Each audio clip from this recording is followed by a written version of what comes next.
Welcome to Ask Indigo Brown, where every story is a journey and every voice has a lesson to share. In each episode, we dive deep into the black and blue moments of life, those tough, testing experiences that leave their mark. Our guests come from all walks of life, each bringing their own struggles, breakthroughs, and wisdom. You'll hear from survivors, dreamers, fighters, and healers. Some have walked through unimaginable challenges, while others are still finding their way. But each one of them has a story that's real, raw, and inspiring. Because on this show, we believe that behind every scar, there is strength. Behind every challenge, there is chance to grow.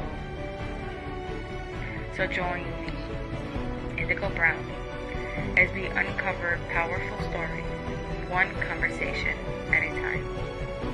Let's explore what it means to rise, to heal, and to find purpose, even in the toughest moments. Real people, real stories, real breakthroughs. This is Ask Indigo Brown on the Small Business Network Podcast TV.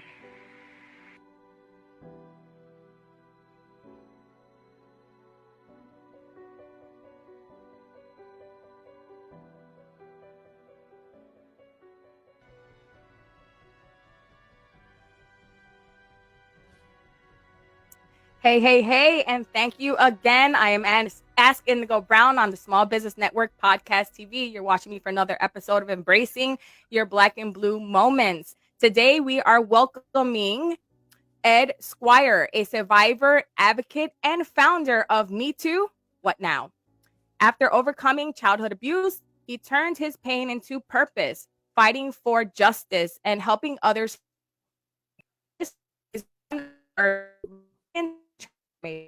Ed Squire to the show. How are you doing?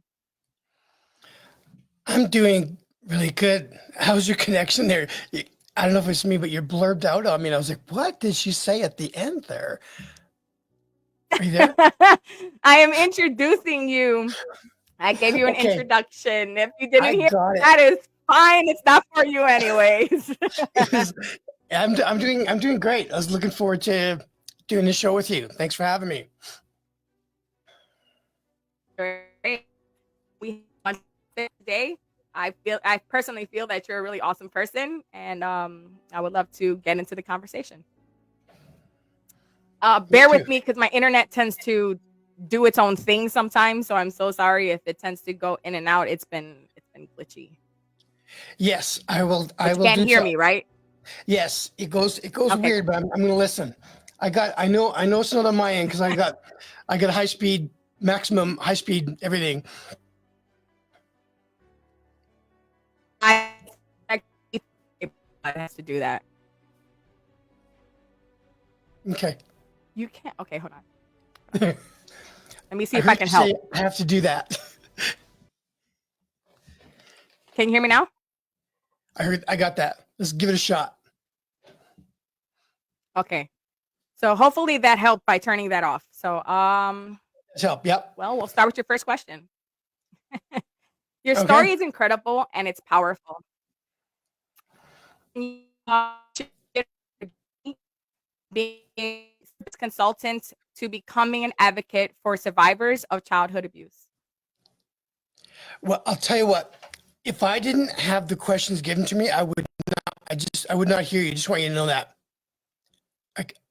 I know exactly what you asked, but when people are listening, they might not have heard that. So I'm going to just say the question that you're asking me is to bring a bit of my story from being a senior business consultant, which is an interesting topic, and becoming an advocate for survivors of childhood abuse. So what's interesting about that story is that I was never qualified to be it was more than a senior business consultant. I was actually a trusted advisor for senior levels of Fortune 500 companies. So companies like Pepsi-Cola Global, Wells Fargo, Boeing Corporation here in America.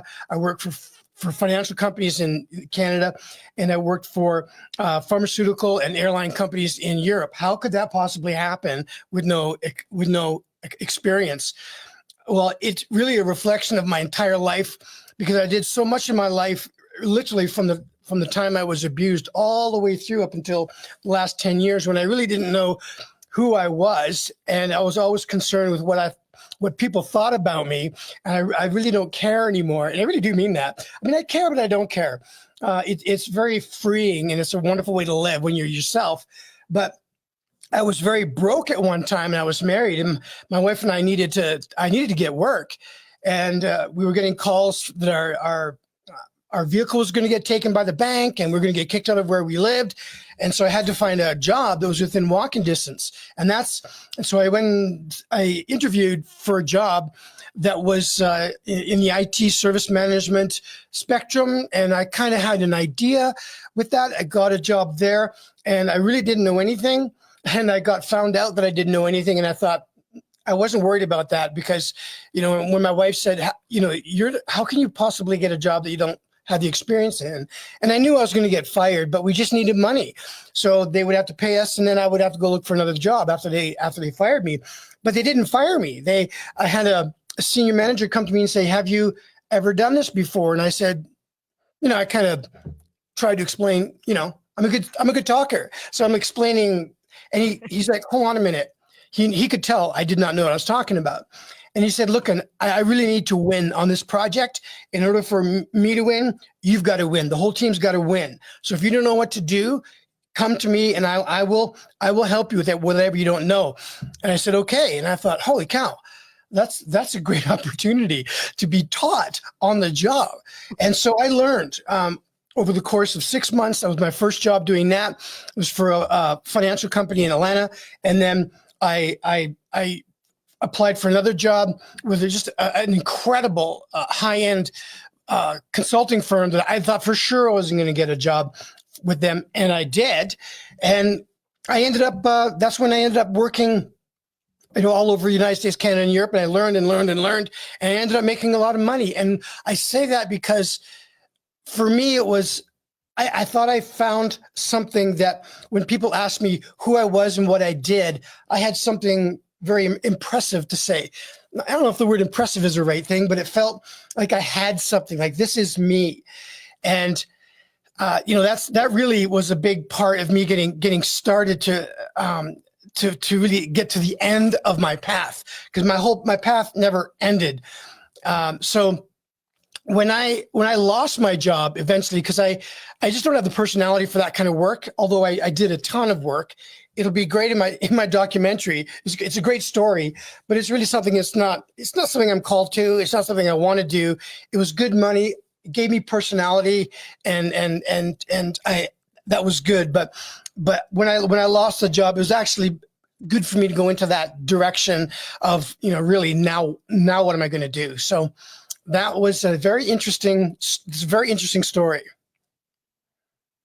Okay. So you've had a taste of life, and it seems like you had a big taste of life, and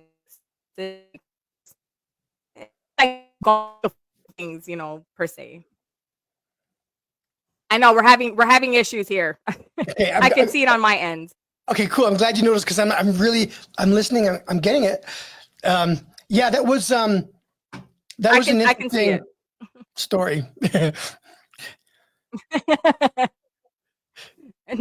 You are an interesting person in general. Like, for those that can hear me and can see what my internet is doing, it's kind of.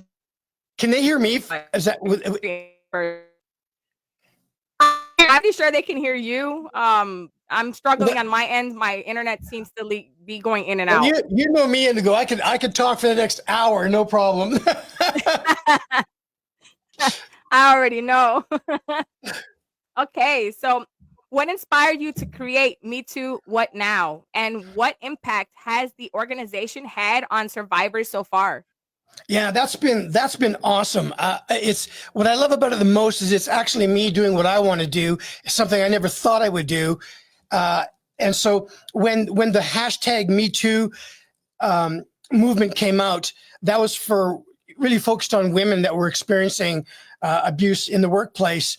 And so I really like the word Me Too, because there's no copyright on the word Me Too. And I don't use hashtag Me Too, but because I learned a lot about branding and marketing and business strategy in my experience as a consultant for these Fortune 500 companies, I came up with the logo and the branding of Me Too and then What Now. So it refers to anybody who's been abused. And then the next step we take in our process is like, what do I do now? When it really comes to a place in our lives where we're dealing with that, like for me, I did my best to think I'm okay throughout my whole life. I'm okay. Like this, I understand these things have happened, but I mean, I wasn't a alcoholic and I wasn't doing drugs, but I had addictions in other areas. And for me, it was, it was horrible. All addictions are horrible. And I thought I was okay. Yeah. And so we're not okay unless we deal with these things. I haven't met a survivor yet that was okay, that never dealt with what they experienced. And everybody's different. And so I came up with Me Too and then What Now? And then underneath Me Too, What Now? I have 3 short phrases of 2 words apiece. One is find yourself, live yourself, give yourself. So find yourself is under the Me Too stage of your process. So when we say that, this has happened to me. And I think of all the things that are happening out there in the world today, where survivors are coming to the place of saying, yes, this has happened to me. So what do I do now? And then in the next stage of that is find yourself. We need to really find out who we are. How do you locate like who am I? And I really discovered that one of the benefits of being a survivor, once I got out of this who am I zone, I could be anything I wanted to be, because I didn't have decades of a regular life, if you want to call it that. I didn't know who I was. And I thought, now that I'm getting healing, I can be and I can become whoever I want to be, whatever I want to be. And then once I started to work on that, the next question was what now? So how do I actually do something in my life that is in a healthy way, that is something that I want to do. So the whole process of my own recovery was what inspired me to do Me Too, What Now? So I literally built that organization in the process of my own recovery, to answer your question. That's where I got the inspiration. How do I do this? And it wasn't so much at the time a big thing to attract people and like make a great organization. It was really a huge step for recovery for me, and it worked really well. Wow. I've come from a family of addiction, and if members their addiction, as much as they've tried to change or get assistance and help from me, it's not been an easy road. I wrote a little bit about it in a book I wrote, talking about the different forms of addictions and even things that you wouldn't realize are addictions. Many may not understand. So hearing from others that these are issues, but they're not permanent and they're not forever, and you can get through that.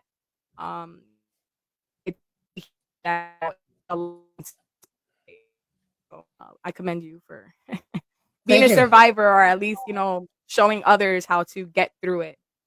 Yes. So in 2016, you made the courageous decision to file a lawsuit against your abuser and the school system. What was that experience like for you, and what message do you hope it sends to other survivors? Yeah, that's a very good question. That was big. So when it comes to this whole lawsuit thing, when I think of what is right now in the media with Pastor Robert Morris going to jail and then getting released because he paid his bond, and he'll be coming back, and I think he'll end up going to jail probably. I used to follow Pastor Robert Morris for years. I really, really liked him. But you know what? I really liked my elementary school teacher. He's a nice man. Everybody liked, this teacher that I had. And so you can never, ever, ever assume that just because someone's nice, they're not going to be an abuser. That's for sure. And then if and when they get discovered, I would prefer to say when, then justice is due. And then legal terms come into place, and where, like, it depends on if you're a state or a province, because I'm from Canada where it happened. Is there a statute of limitations in the area that you're in? And in my case, there was 0 statute of limitations, which meant I could sue at any time as long as I'm alive. I could sue. So it was decades after it happened. And then for Robert Morris, for example, it's a little more complicated, but the judge, not the judge, but the lawyer for the abused woman was able to find a way that he was legally allowed to sue Robert Morris. I don't need to go into details, but she wanted to know, can I? I say this not because everybody needs to sue an abuser. Right. When you sue an abuser, you can do it publicly or you can do it privately. I chose to do it publicly. The lady that was abused by Robert Morris, she decided to do it publicly. It's there's so many cases I could talk about right now, but those 2 are good enough. But it's not important for you to, like, this isn't a step you have to take. If you don't want to, you don't have to. You don't need to. And if you do it, you don't have to do it publicly. You can do it privately. It's a huge choice to make. It's not an easy thing to go through. I chose to do it because there's 2 reasons why. One, I did it publicly because I wanted to help any of the boys at the time. I call them boys, but they're men now. Any of the boys that were friends of mine at that time who were abused by that teacher, when they saw me on TV and on the radio and in the newspaper, that they would go, "What? That's Ed Squire suing this teacher?" And then they'll remember what happened to them. And so I had a lot of men contact me just for a conversation. How are you doing? And we reconnected after decades, and they were asking me how my life, we just ended up talking and connecting with one another on this issue. And there were 2 other boys, which were our men, that decided to also sue publicly as well. And it was a time when I decided that I wanted to film. And I wasn't a filmmaker at the time, but I was practicing, I suppose. And I started to film a lot of content about that lawsuit. I would literally be filming outside the courthouse right there on the street. And security would come out and tell me I can't do it. And I would say, yes, I can. And they could not remove me. And so I kept doing that. And my lawyer, who was like 27 floors up, he said, you have to come in about 30 minutes. I said, I'm down here filming until I come up there. And he says, good, keep going. And I had his support for what I was doing. I was very nervous about all of this stuff. But I'll say this. I had some people that I went to school with that thought, they literally came out to me and said, "Oh, it must be nice to be your age and go through a lawsuit and make some money." They don't even know if I made any money. It must be nice to make some money in your, as you go at this stage in your life. And I thought, you really think that I'm doing this to make money? You got to be kidding me, right? Unbelievable. And that's a whole story in itself. But what was the most powerful thing about this lawsuit that I like to share right now is what I got out of it was when we started, like literally when the judge was there and the offense and defense, I'm thinking of hockey. They said, "Ed, we're here to do what we can to come to an agreement so we don't have to go to court," right? And they said, we do not deny anything that happened to you, because the teacher actually did time for me in prison. Unfortunately, he did time for 5 boys, 6 years apiece, but he got to do it concurrently, which I have no idea why they allow that. Why would you do 30 years and 6? I think it's a ridiculous court sentencing ruling. It just makes absolutely no sense. DeMeadows is a whole thing. It drives me nuts. But he did that. They said, what we need to figure out is how much of your life has that impacted that we owe you for. And when he said that, literally in that room, I started crying. I couldn't help it. I wanted to be told that they knew this happened to me.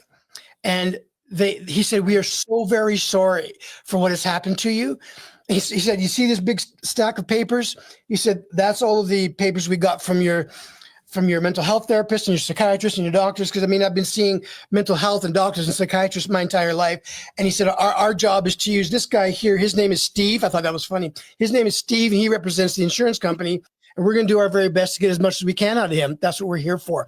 And I just felt so good, not because there was something coming for me, but just that they gave me the recognition that my life had been so destroyed, and they said they were very sorry, and that really that's all I could have walked out feeling good just from that. So I'm just sharing these details with you because these are the things that I got out of the lawsuit more than anything.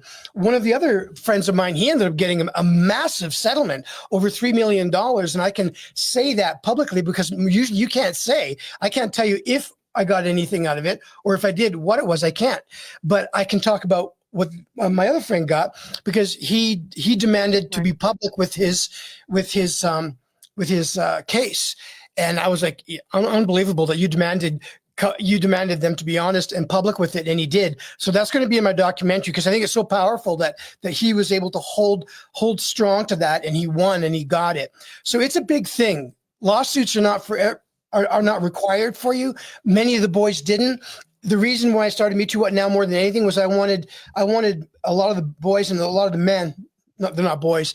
I wanted to connect with them. They knew who I was, and many did. That I was able to help them with encouragement or words, or just to reconnect. And how was your life, and what has happened? And every single one of us have had challenging lives to live through. So that's a big answer to a short question. But yeah, that's what happened with that. I can definitely relate in some areas. I've experienced things throughout my life that are similar in different scenarios. And my children have also experienced things throughout their life. I don't want to get into details on that, but especially, my boys, they can definitely relate in some areas. And so I try to encourage them. I about a lot of what they're doing or planning on going ahead and doing if they decide to do whatever it is that they're going to do. Um, so it helps to hear a male's perspective of these type of situations. That women are not just the only one that are going through it. Males go through it as well. And a lot of the time they feel like they're not heard or accepted or respected. And Or want to. this helps me in my situation. I'm a Exactly. man, and I don't want people to know. That's what men are like, But on average, like 1 in 6 men go through this. That's a lot of men. Yeah. That's crazy. So it helps. Your story helps. Not just everyone that's watching, but me as well in my situation with my family and my children and stuff like that. So this definitely helps. And I'll probably be reaching out to you for some advocacy when it comes to stuff like that. I love it. I enjoy it. We become great friends throughout the last couple of months and stuff. Yeah, it's been awesome. Many survivors struggle with whether to speak out publicly or seek justice. What advice would you give to those who are contemplating talking about it, or at least taking the next step? Yeah, so part of that I just mentioned, so I'll just say a little more on that. I don't, in my opinion, it's not necessary to speak out publicly or to seek justice at all. It's not necessary. In my opinion, with what I went through, what's necessary is that you're able to speak to someone about it. Even just a friend, or a mental health therapist, but it doesn't even have to be a mental health therapist. Just someone needs to hear you so you can get it off your shoulders. All my life, I thought I was okay. And then the very first time I ever told my full story ever to a new friend of mine, he actually ran an organization for men who were divorced that were dealing with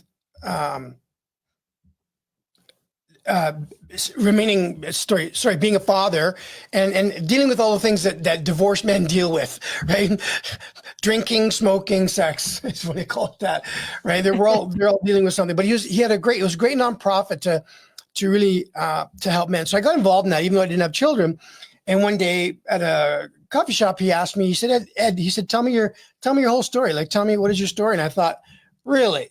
All right. I thought, for the first time, I'm going to tell this guy my whole story.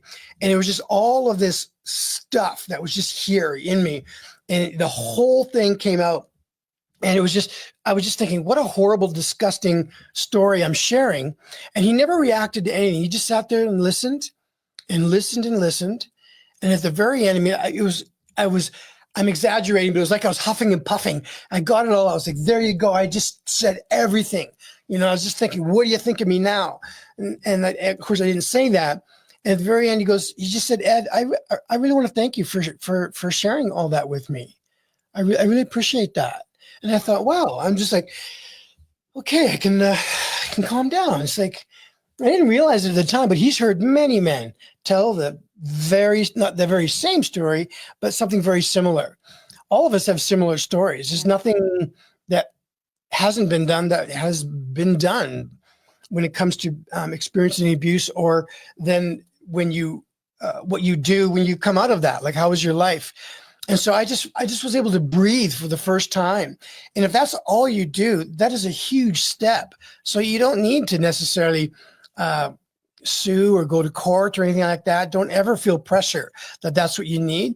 That's something you need to decide on your own that you want to do. So that's what I have to say about that. Yeah. That definitely helps, especially, yet again, my situation over here, we've gone through new life, and not feel like it's a stain in the memory, per se. So, hearing other stories and hearing how other people are kind of handling it, or, the steps to take or maybe not take, definitely helps figuring out life, especially when you have children that are going from children to teenagers to pre-adults to now adults, and eventually having their own children. It's definitely something that stays kind of like on the back burner in the mind. Yes. And, Oh, trust absolutely. Bring families, especially helps me in my situation. So yet again, thank you for speaking up and speaking out. Well, thank you for asking me that. No problem. Your work focuses on helping survivors rebuild their lives. What are some key steps or strategies that have been effective in your healing journey? So that's a very good question, because I think there's various steps you can take in the path, but I think there are a lot of similarities and things that you can do to recover. I think, first of all, you need to talk to someone. That's the very, very, very basic thing. And if you have issues in your life, and most of us do, that are negative, and you just can't fix it on your own. Rarely have I run into a man who's been abused like this and I'm okay. You need to look into it. So I always recommend that, number one, get some professional help. See a mental health therapist, maybe a psychiatrist. It depends.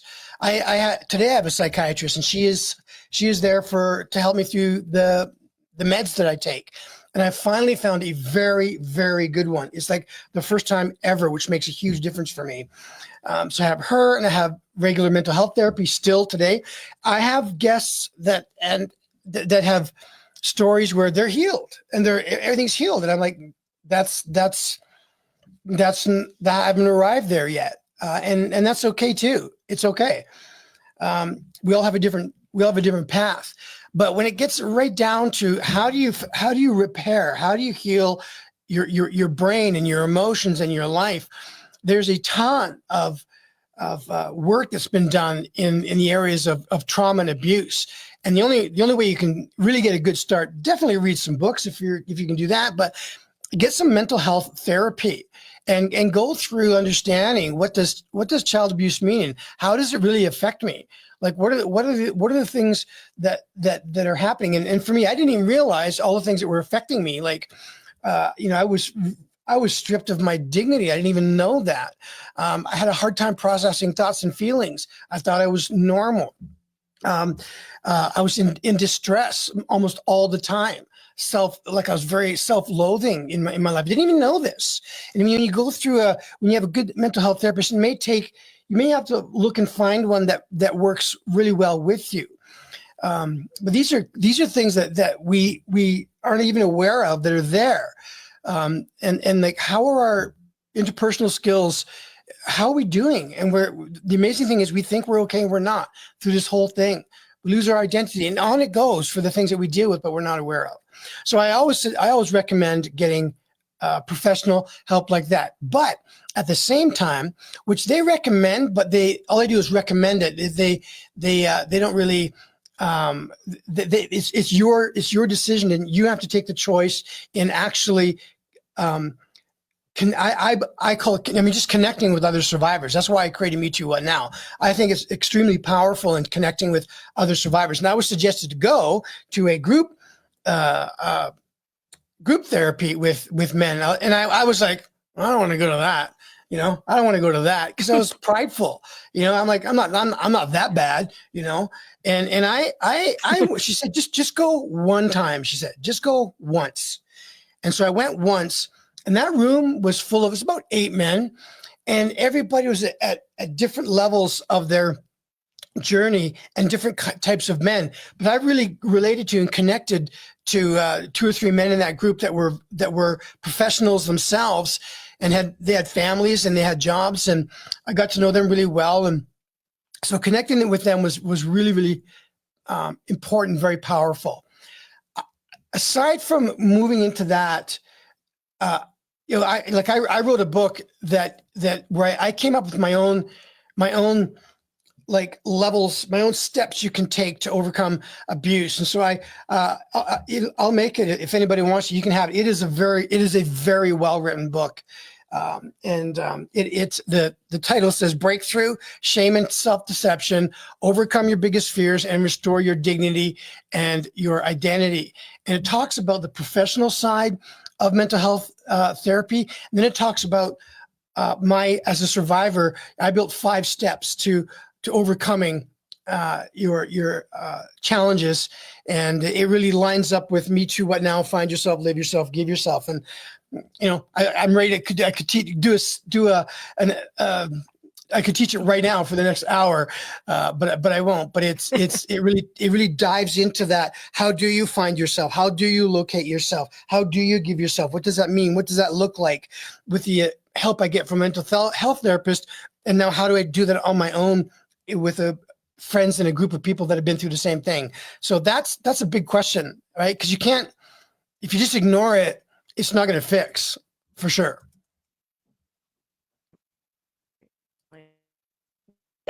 How to explain that when it comes to these type of situations, you don't have to sit with it, and you don't have to stay silent with it. And it is encouraging to talk about it to others, especially others that may understand better, or may have better advice on how to get through these type of things. For me, it was hard for me to like talk to people about things that I was experiencing or what I was going through, because a lot of the time I felt like or heard correctly.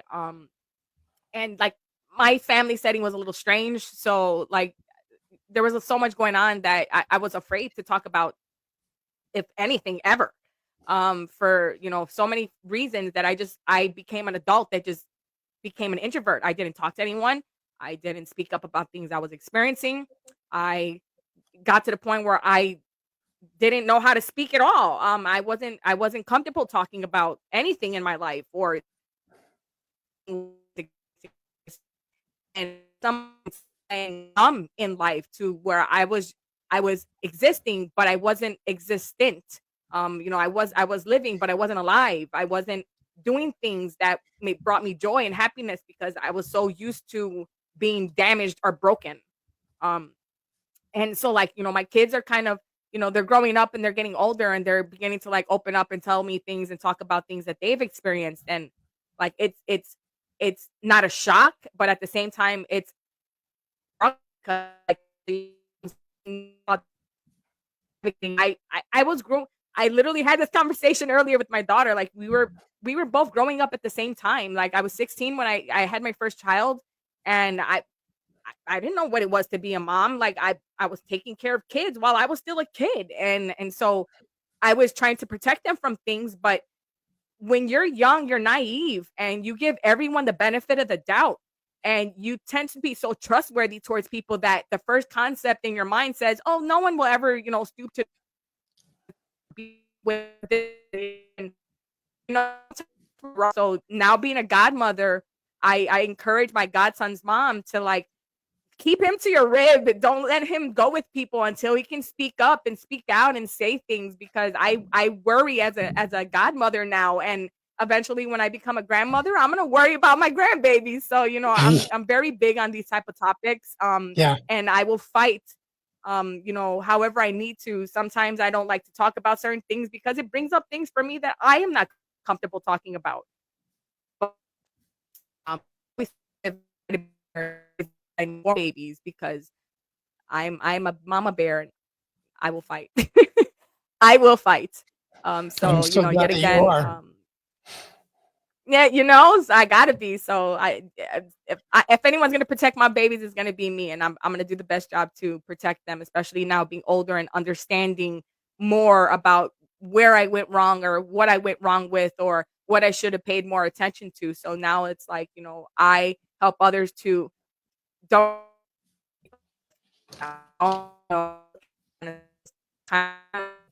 things and pay attention to things to really evaluate everything, so you better understand what's really going on with people, because people can on the outside look like they're normal and they're trustworthy and they're they're good people, and but that's a facade, because sometimes these good people can be really evil horrible people and you don't know until, because it's the benefit of the doubt. And so it helps to hear stories from others who have experienced these things. Be so accepting, because being that way sometimes can have you fall in the trap of letting the wrong person in, and that's where the problems come. So I love your initiative. I love your journey and your push for Me Too and what now. So let's go to the next question. How do you navigate moments of emotional struggles or triggers? And what practice do you use to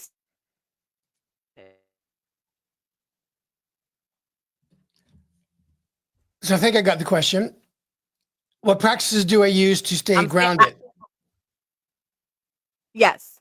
So yeah, how do you navigate moments of emotional struggles and triggers, and what practice do you use to stay grounded?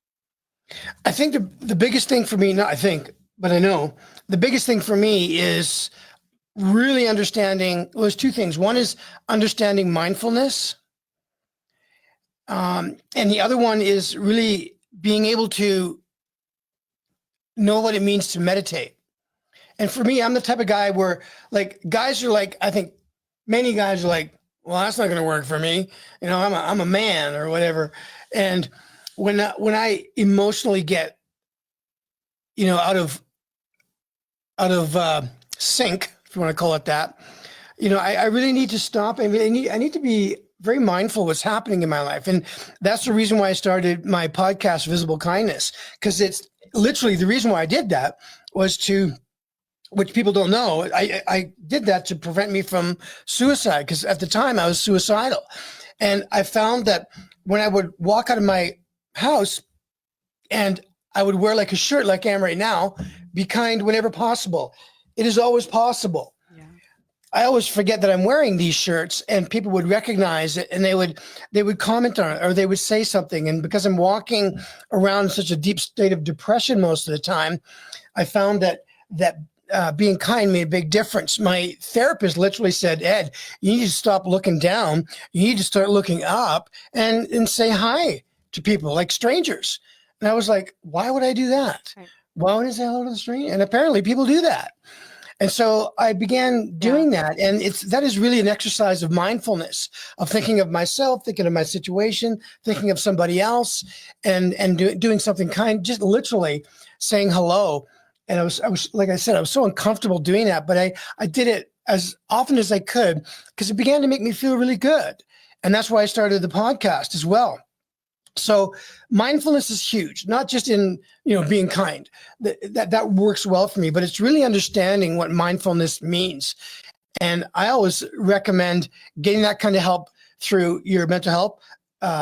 Read my book.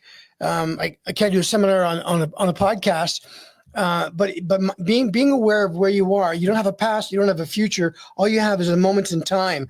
And so, where are you with that? It's very powerful. And the other thing is when I say meditation, that is in order for you to develop emotional regulation. And for me, that has always been a huge thing. My emotions have always been out of whack, and learning to understand what is distress tolerance. How do I manage through this? And for me, and for many men, it is understanding how taking the time to meditate really works. And there's so much to talk about on that. And it was really hard for me to start that. I mean, I literally started with having 1 minute of meditation. And I found that like, oh my gosh, it took so much out of me to do that. But over time, I learned how to do that for like 30 minutes straight or an hour straight. And it was the most incredible experience. I mean, I love doing it. And it usually takes about 20 minutes to get to this state of being at peace, and I'm not thinking about things, and to have ADHD and all these things that I have, to have thoughts like kind of disappear from me and be in this state of calmness and peace and just relax in that is very strengthening. It's very healing. And so those are the two things that I always mention when people ask. It's understanding mindfulness and knowing how to really get benefit out of meditation.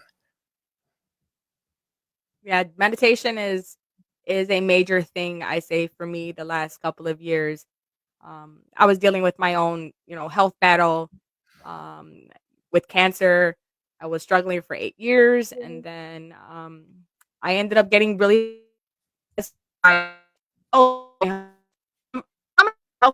health issues that were causing me just to have major problems and affecting my health. I've been in remission for about 7 years now, and every day is a reminder of things that happened to me or things that have been taken out of me, or my health in general. And I also went through like my suicidal phase.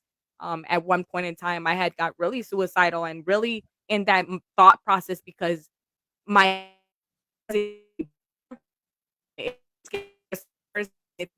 I lived my whole life being sick all the time or feeling the way I was feeling all the time. Like, what kind of life is that? And so I even wrote a suicide note to my Wow. family, and I left it hidden for a while. And the note was supposed to like be given or at least found after my departure. Once my last child was a complete adult, and I when I ended up writing my book, I ended up putting this with with letting people know that you're not alone. Everyone goes through things. We're all Yeah. mentally, physically, and emotionally dealing with stuff, and some are stronger than others. And just because you take your life doesn't mean you're weak. That just means that you had enough, and sometimes it gets to that point. Yeah. So to hear that, we're not alone with that suicidal thought. We're not alone with our mental health. We're not alone with what we're spiritually, mentally, physically, emotionally going through. That helps because it helps us to keep um, I have learned to kind of give myself some me time, maybe hug a tree, Yeah, that and actually is give myself that's a good kisses. idea. Hug a tree. You got to tell yourself in the mirror sometimes that, so I tell my clients that work with me with my coaching, you know, stare in the mirror sometimes and tell yourself, I love you. Tell yourself, I care for you. I hear you. I see you. I'm there for you. Whatever you had no that I did for say for, talk about, I'm here for you. I can hear you. When you tell yourself these things in the mirror, it does something to the mental that tells the mental that you're safe and that you're heard and you're reciprocated and you're respected and you're loved. Even if not by anybody, you are with yourself, because self grounding is a major thing. You can't help anyone and Yes. you can't understand anyone and you can't help others heal or understand their process No. until you go through your own process. Yeah. You And men need to hear this so much. this process. Yeah. So, I commend you for definitely talking about the grounding. Like, that's a major thing. Grounding and meditation is a major thing. Quieting the mind. Yes. Yes. Yeah, definitely. So you have a documentary about your life coming out in 2025. What can Yes. viewers expect and what do you hope they take away from it? I love that question because the creation of that documentary didn't start with a plan.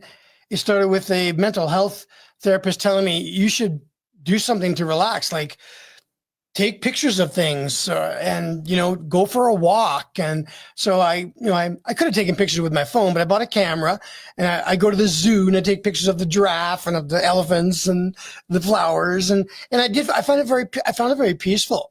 And then I started filming, and I really enjoyed filming and started studying all that and made friends with just some really great filmmakers and videographers. And I really enjoyed that I was in the, find yourself, live yourself, give yourself, right? So I was in this process of finding myself, and I was allowed in my own heart to do whatever I wanted to do because my life was a disaster. Right? I get to do whatever I want. And so one step at a time, I just decided to do things that I really got something out of. And I really enjoyed filming. And so I have filmed a ton of stuff. So the documentary is going to be like the trailers that I have for it are around the lawsuit, but the entire documentary is going to be my entire life story, kind of in a memoir kind of a format, meaning it's not like an autobiography. Here's my entire life, step by step by step. A memoir has a path or a plan of what the story is about, not here's my entire life. So it's going to be very interesting. Part of it, I say often it makes me nervous, but it doesn't. People are going to know me in ways that they've never known me before because people see me the way they see me on videos and whatnot. But I'm just absolutely not ashamed of anything that has happened to me. I'm not ashamed of things that I've done because they were really just having suffered through what I suffered through. It caused me to become the type of person that I was. So the goal for me is I just want men to be able to see this and relate to it and see themselves in it and not be afraid to take steps in helping their lives. Because at the end of the documentary, and this has been in a work in progress for like a long time now, and they typically are. But what is the end of this? Like, what is the end of this documentary? What's that going to be like? And I've been waiting for that because I didn't really have an ending for it, and so now I do. And I'm ready to put all the scenes together and do all the production work, do all the editing, and get it out this year, which is finally here. So I'm just really excited about it. I'm curious and excited to see what it does. And my goal is more than anything is to help other men. Not it's not going to become something huge or big or go to the movies on it. But if it can be played on YouTube and on, maybe on PBS or something like that, or I'm gonna look to see how I can get it out there. But really, the great thing is we live in a day of social media where we can expand on our own. I'm pursuing the opportunity to speak, so I can pieces of that can be played when I'm speaking and whatnot. But it's going to be a powerful clip. It's going to be a powerful documentary that has a lot of that information in it. You're going to see the real like highs that I've had in my life, and then the lows, and then how I got out of it. Well, just make sure to leave your information and all the content information as well in the comments once we're done from here, so people know how to contact you and check out what you got going on. Absolutely. So I'm gonna make sure we have enough time. So I'm gonna hit you with all three of these questions at the same time. We'll kind of just go from there. How has storytelling through your YouTube and now film played a role in your healing and advocacy? And also, what roles do community play in healing your trauma? And how can people best support the survivors in their thriving lives? And lastly, for those listening, their stories, what words of encouragement would you offer for them? So that's actually one really good, big, long question for me, because I'm a big, long talker. So I'm good to go on that. So I would say, first of all, when it comes to storytelling and how YouTube have made a difference for me, and now becoming a film played a role in my healing and discovery and my advocacy. I was going to say discovery. Well, that's happened too. So through this process and being the type of person, you don't have to be this way. I like to talk, obviously. And I've had a background in public speaking. I like that. So to be a public speaker in this space has been a huge thing I've been able to overcome. Like I spoke several times here in Denver at sex trafficking conventions. And that was really rough the first few times, but I gained a lot of strength in that. So being able to tell my story and learn the power of storytelling through not just YouTube and my film, but in every time I speak, has played a huge role in my own life and in getting people to see who I am as a person. And I've just been so grateful to speak at all these events, and being able to speak out loud and overcome everything from bullies to people that have left me as a friend, and to countless people that have become my friend and have been, it's been worth stepping into this space of YouTube and speaking, and now this film. So, and that has done something for me of building a community of, and putting support into that. I'm really going to be focusing on that this year, because I've been kind of taking a break for the last couple of years, because like you also, I had to go through some personal recovery challenges. But I really want to build a community of that when it comes to dealing with trauma, and bringing joy back into people's life with what they do. Because people, they see me, like a lot of people say, you should be a comedian, because a lot of the content I put out is really funny. It's hilarious, but I love doing that sort of thing.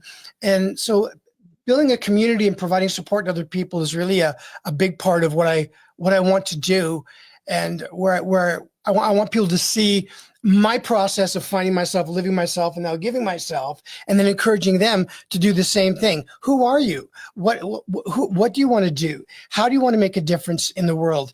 And you don't have to make a difference in the world, but the world can be your next door neighbor. It can be your family. It can be your community. But your world is more than just you.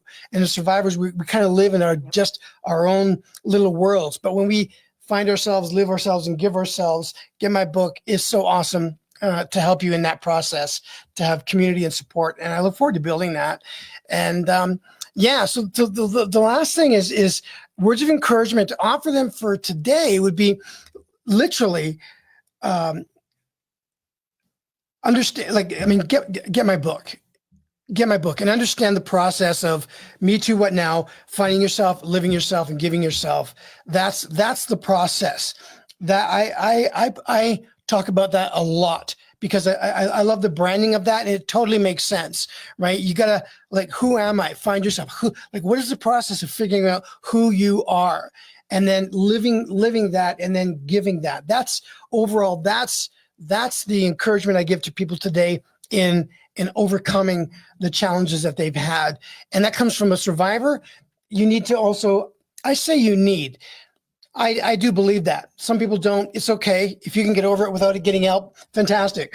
But we need community. We need support, whether it's on a professional level or on a personal level, and come out of where you are. I think one of the best things that I never even expected with Me Too, What Now, is I had so many men and women contact me just on a private level to talk or to email. back and forth, and to never use their name or talk about them, and I don't. The greatest thing for me and for them as survivors was to have exactly what I was is what I teach people to do is find survivor community and plug into that. So that's really what I'm going to be pushing on. Pushing is not the right word, but developing and creating, as my documentary comes out, so people have something they can do to get connected and take steps into recovery for themselves. I love that. You're all about help, healing, and change.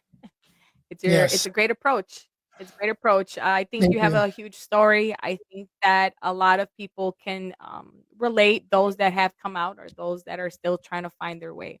Um, I think that you have a lot of information that can help others. And there's a lot of other things that you do that I think others can definitely gain expertise um, conversations.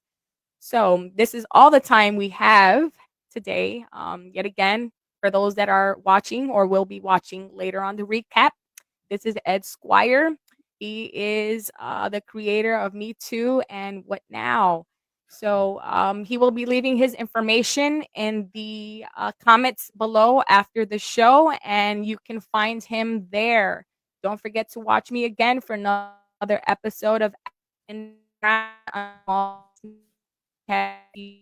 we're Black and Blue Moments. Goodbye, Thank you, guys. Indigo. See you next time.